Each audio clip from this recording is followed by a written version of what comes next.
मला एकटीला नाही तर भारतीय जनता पार्टीने अनेक नेत्यांना काही मतदारसंघाचे दौरे करण्यास सांगितले आहे. हा 100% संघटनेचा दौरा आहे. संघटनेचा विधानसभा मतदारसंघवाईज हा दौरा आहे. यामध्ये 100 ते 150 पदाधिकारी अपेक्षित आहेत. यात आम्हाला अतिशय संघटनात्मक विषय हाताळायचे आहेत. विधानसभेची ही पूर्वतयारी आहे असे म्हणायला हरकत नाही.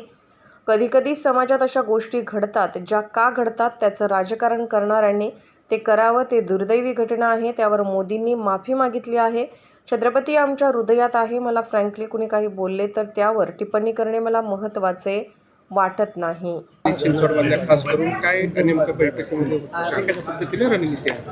हे पहा, मला एकटीला नाही तर भारतीय जनता पार्टीने अनेक नेत्यांना काही मतदारसंघामध्ये दौरा करण्याचे सांगितलेले आहे आणि हा 100% संघटनेचा दौरा आहे.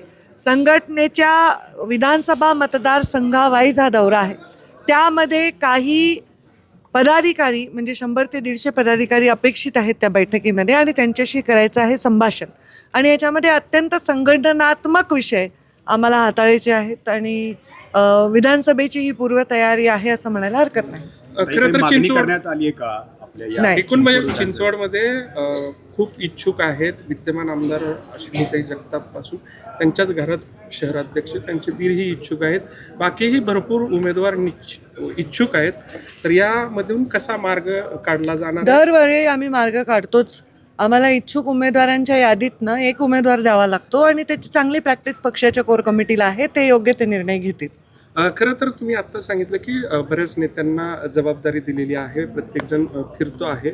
मात्र एकूणच ज्या पद्धतीनं पुतळ्याचा विषय पुढे आलेला आहे त्याच्यावरूनच जे आरोप प्रत्यारोप होत आहेत त्याच्यावर तुम्ही काय सांगा? मला असं वाटतं की ज्या दिवशी ज्या क्षणी प्रधानमंत्री नरेंद्र मोदी यांनी अत्यंत नम्रपणे छत्रपती शिवरायांच्या विषयीचा आदर, त्यांच्याविषयी असणारं खरं प्रेम दाखवलं आणि सांगितलं की ह्या घटनेबद्दल मी क्षमा मागतो. कधी कधी समाजामध्ये काही घटना अशा घडतात. त्या घटना का घडल्या याच्यावर राजकारण करणाऱ्यांनी राजकारण करावं.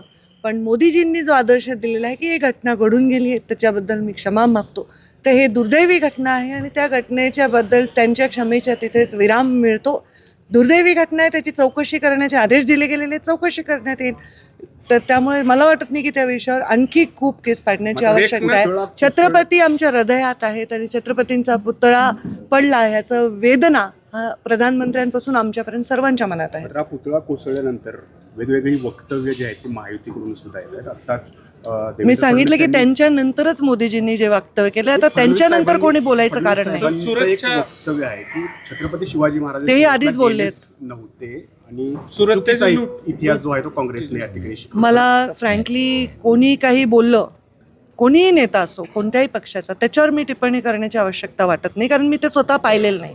तर मला नाही वाटत मी त्याच्यावर काही बोलावं. खरं तर एकनाथ खडसे यांचंही नुकतंच एक वक्तव्य आलेलं आहे की त्यांचा मी आत्ताच सांगितलं की कोणाच्या व्यक्तींवर मी बोलतच नाही कधी. त्यांचं जे एवढे निष्ठावान मी बोलणारच नाही ना, तुम्ही काही म्हणलात तरी.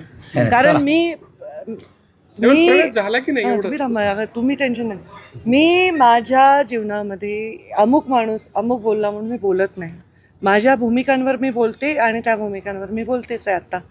त्यामुळे कोणी काय बोललं असेल ते मी नाही ऐकलं त्याच्यावर मी टिप्पणी करावी, तो माझा रोलही नाही पक्षामध्ये. महायुतीमधला अंतर्गत आहे म्हणजे हा पुतळ्याचा विषय नाही. महायुतीमधला अंतर्गत तानाजी सावंत यांनी एक वक्तव्य केलं होतं. परत वक्त्यावर आले नाही, परंतु तसंच त्याच्यावर मी हेच उत्तर रिपीट करण्याची काही आवश्यकता नाही. बातमीच देत नाही म्हणून कैलास मिळाली बातमी आता. मला बातमी देण्यासाठी असं करण्याची आवश्यकता नाही. आता एक प्रश्न, आगामी काळात महाराष्ट्राला महिला मुख्यमंत्री मिळतील का? आता परत तुम्ही बातमी काढायचा प्रयत्न करताय.